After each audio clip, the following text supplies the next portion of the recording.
Moving forward, we have BYU at TCU. This is indeed a conference game in the Big 12. TCU is now a 6-point home favorite, and this game has an over-under 52.5 points. It kicks off at 3:30 p.m. Eastern on the main ESPN channel. I'm glad it's on there because I think this game is going to be fascinating. Obviously, your Washington, Oregon's probably going to be getting the big screen, but keep an eye on this game. I think we're going to learn a lot about both teams. TCU, starting quarterback Chandler Morris is out. Potentially for a long time. It doesn't sound like he's going to be out for the season, but that's not out of the cards. And in my estimation, I think there's a big drop-off to Josh Hoover, the backup. He's a big-arm kid, but he's not as mobile. He's not very big himself, and he's been a liability, man. Drops, snaps, interceptions, fumbles, like a high density of havoc plays he's caused in a very small amount of snaps played for TCU. Not great there. I'm not sure the market's really caught up to how bad this TCU team is, and that's indicative of the fact that they were -4.5, and now they're -6. I don't get it, personally. They're poorly coached, particularly in short yard situations. The Kendall Bryles thing is not working out at all. They brought in somebody with baggage, and he's not even delivering. That's concerning to me.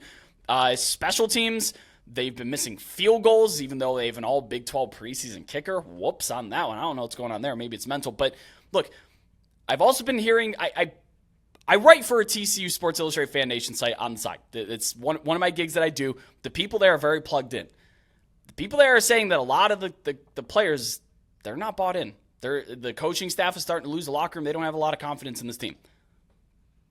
That's just what I'm hearing. Wow. I'm not going to say that that's absolutely for sure. We're not the beat for TCU, but there's people that go to practice every day.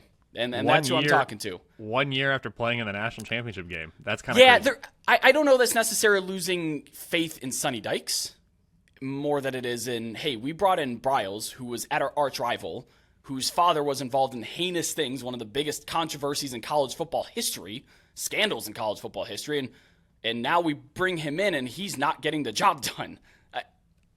I kind of get it. Either way, back to the football stuff. TCU is a big-time beat-themselves team. They've been favored in every game this year, but they're 3-3. They've lost as a double-digit favorite twice, and just recently about a touchdown favorite at Iowa State.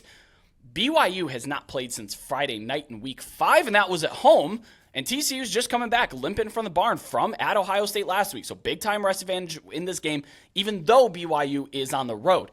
And look, this is kind of fun. I actually didn't know this one. I learned this one recently. BYU and TCU had a pretty spirited rivalry when they were Mountain West Conference foes back in the mid-2000s before TCU left for the Big 12 and BYU went for independence. Longtime fans of TCU football, actually, look, they carry some animosity and fire for BYU. So I think this game's going to be a little bit more interesting than maybe most expect here. Not many teams are worse at rushing the football, though, than BYU. They're 132nd in rushing success rate this season. They're only going for 2.4 carry. But this defense has taken a huge step forward. They were one of the worst units in the country last year. Big hat tip to Jay Hill. They brought him up from Weber State. He's done an absolutely tremendous job with this defense. What do your numbers say? Yeah, Brett, this one has a watchability score of 7.5, and with that comes a top 15 game of the week billing. 1 year after TCU was by far my number one biggest overachiever, the Horned Frogs are now my number 4 biggest underachiever relative to preseason realistic expectations. And it's not like I had wildly unrealistic expectations for this team. I projected 8-4. To me, that's reasonable for a team that probably wasn't talented enough to go 12-0 last year. They did. They deserved it. They should have been there. They knock off Michigan in the CFB. Great year. I'm not taking that away. From if you play that season, 100 times, 1,000 times, 10,000 times like we do in the analytics world, it probably doesn't end up 12-0 too often. But the one time we did it, it did. At 3-3 this year, TCU is already nearly 2 games behind my expectations, with the toughest part of their schedule still to come. That, for me, really begins next week, though. Yeah. And this one, I have TCU -7.5. It's a 71% win expectancy. TCU's power rating is down more than a field goal compared to the preseason. Their regular season win total is down from 7.9 to 5.5. That -2.4 is among the 10 largest decreases nationally from preseason projected win total to current. It's not been good for TCU this year, and that's sad because they're coming off such an amazing year last year, and we knew they weren't going to replicate that, but I was just expecting a better win-loss record to this point so far. They still have time. They can still turn it around. All of that said, the offense for TCU is still number 34. The defense is still number 44.